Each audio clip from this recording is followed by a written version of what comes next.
গল্পের নিজস্ব লেখা একটি গল্প মানব রূপে অশরীরী, যা আপনাদের সামনে পাঠ করে শোনাবে গল্প লেখক নিজেই।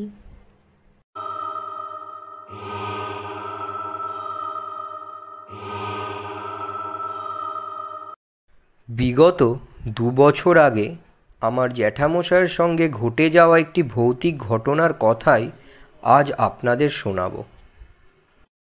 এক বৈশাখের দগদগে গরমে আমার জ্যাঠামশাইয়ের নিমন্ত্রণ হলো একটি বিয়ে বাড়িতে।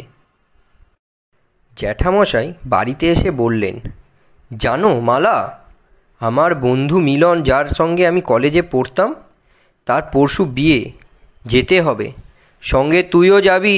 জ্যাঠামশাই আমাকে বললেন। তড়িঘড়ি করে সমস্ত কিছু গুছিয়ে নিলাম। জ্যাঠা একদিন আগেই পৌঁছে যাবে বলে ঠিক করলেন।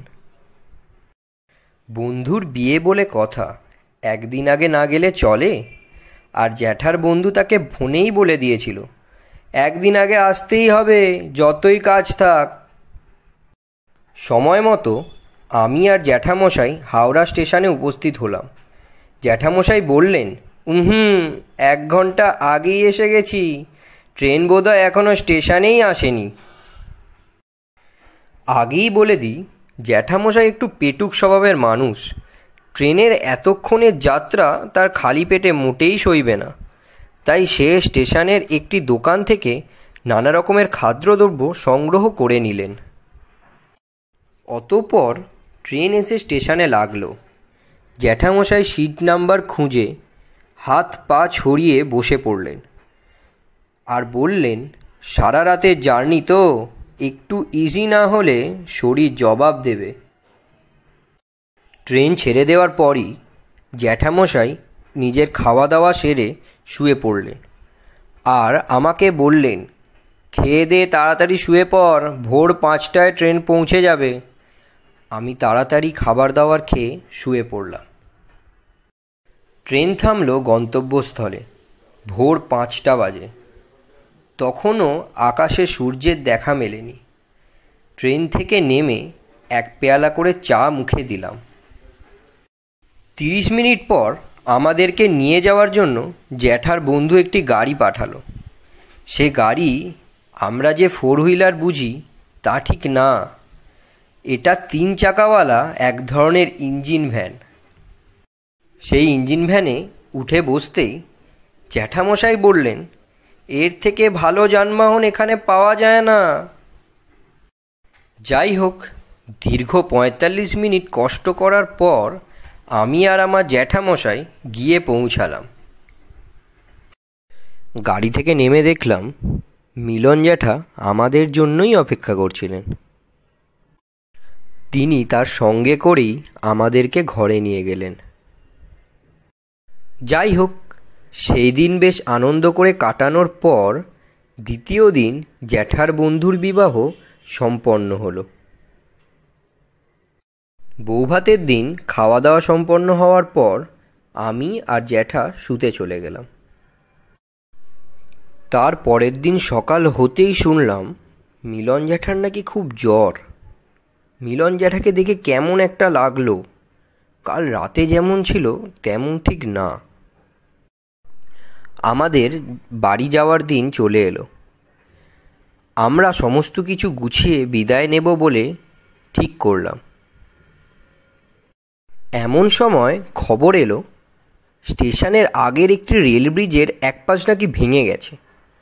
তার জন্য আজ সমস্ত ট্রেন বাতিল করে দিয়েছে। মিলন জ্যাঠা আমাদের এসে বললেন, যতদিন না ট্রেন চলাচল স্বাভাবিক হচ্ছে তোরা এখানেই থাকবি।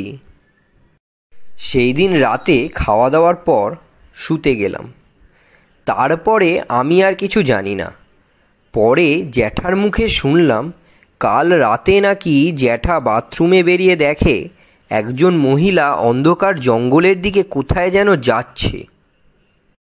এই বাড়ির আশেপাশে তো কোনো লোক থাকে না, যদি যায় তবে এই বাড়ির কেউই যাবে।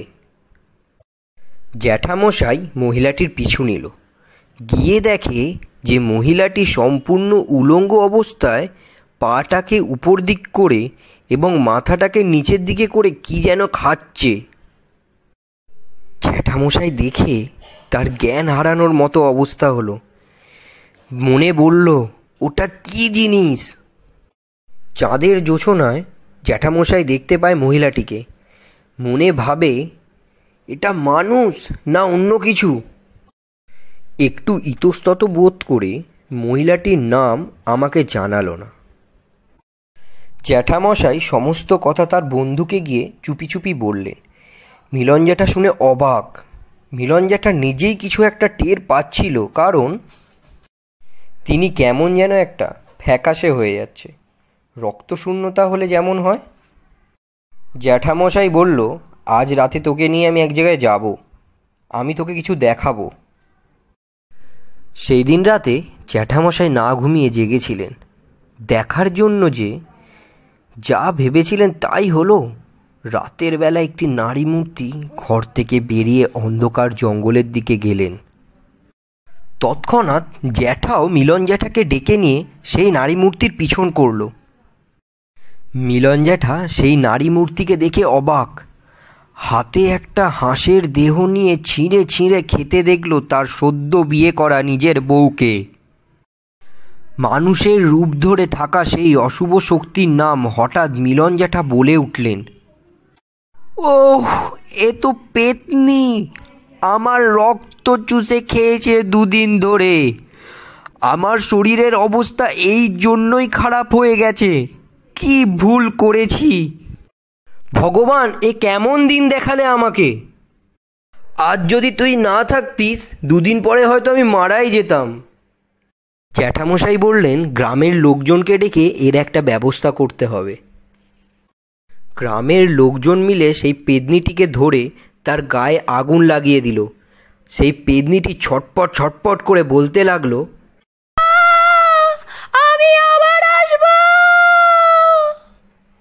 ঘটনার দুদিন পর আমিও আমার জ্যাঠা বাড়ি ফিরে এলাম। আমি বাড়ি ফিরে এসে ভাবলাম, সত্যি এখনকার উন্নত প্রযুক্তির যুগেও এই রকমের অদ্ভুত জিনিস হতে পারে। আমার তো বিশ্বাসই হয় না।